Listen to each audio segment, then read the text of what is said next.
권력의 시대에는 왕이 있습니다. 그리고 항상 우리는 그 밑에 간신이 있었다는 걸 볼 수 있죠. 간신은 어떤 사람들인가요?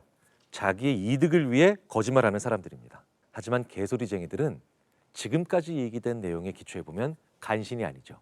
진심 어린 말을 하잖아요. 우리는 지금까지 참을 얘기하는 사람, 거짓을 얘기하는 사람으로만 인간을 구분해 왔습니다. 그래서 간신과 충신밖에 구분을 안 했어요. 그런데 개소리쟁이들 중에 상당수는 충신의 모습을 하고 있습니다. 진심이니까요. 이런 상황을 기업에서 많이 봤습니다. 아랫사람들이 보기에는 진짜 말도 안 되는 헛소리입니다. 그런데 이런 얘기들을 곧잘 하는데도 늘 승승장구하는 그런 분들이 계세요. 심지어 임원까지 가시는 분도 간혹 있습니다. 그런데 왜 그분들이 승승장구할까요? 그 기업의 CEO가 그 사람을 간신이 아니라 충신으로 생각하기 때문이죠. 개소리하는 충신들의 공통점은 진심으로 이상한 소리를 합니다. 여기에 포함된 게 하나 있는데, 장기적으로 보면 아주 안 좋은 수인데 단기적으로는 문제를 해결할 것 같은 말들을 담고 있는 거라 골치 아픈 일을 빨리 해결하고 싶은 리더의 욕구를 잘 건드린다는 겁니다. 책을 보면 이런 구절이 있습니다. 오늘날 개소리의 wak사는 또한 다양한 형태의 회의주의 속에 보다 깊은 원천을 두고 있다.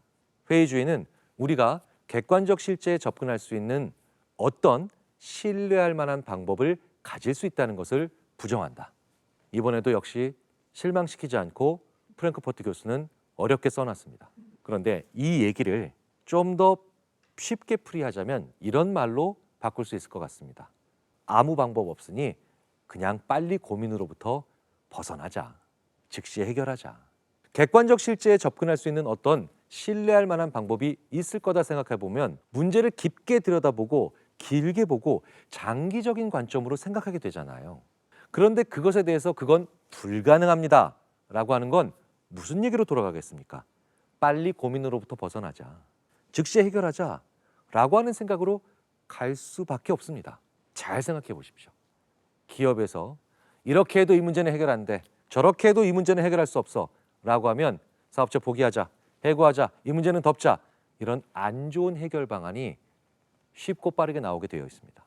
이 문제를 어떻게든 해결할 수 없고 실제 접근할 수 없다고 생각하면요, 이 문제 자체를 없애버리자고 할 때도 있게 됩니다.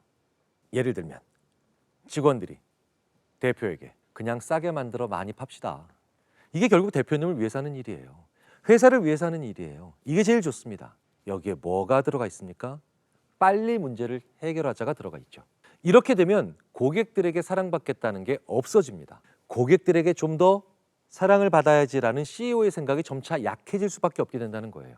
그 부하 직원이 혹은 그 충신 같아 보이는 사람이 나를 위해 하는 말 같은데 잘 들여다보면 점점 나로 하여금 고객에게 사랑받을 수 없게 만들어 버린다는 겁니다.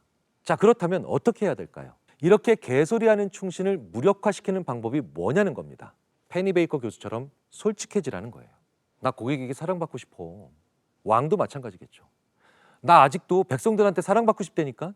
이렇게 솔직해지면 그 부하 직원이 이제 충신이 아니라 개소리쟁이가 되는 겁니다. 세상에서 가장 나를 위험한 상태로 들어가게 만드는 것 중에 하나가 나의 욕구를 감추는 겁니다. 우리는 이런 사람들이 굉장히 정교하게 다른 사람을 속일 수 있을 거라고 생각하지만 자기 스스로 함정에 빠지기 가장 좋은 방법 중에 하나가 바로 솔직하지 못한 거죠. 책에 이런 구절이 있습니다.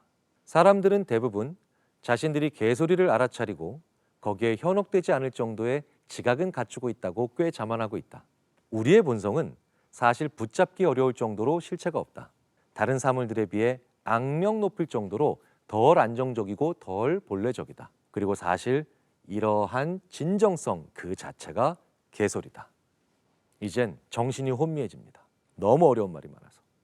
그런데 이 느낌, 어쨌든 자만, 실체 이런 문장을 보면서 나는 아니야 라고 생각하시는 분 많을 것 같습니다.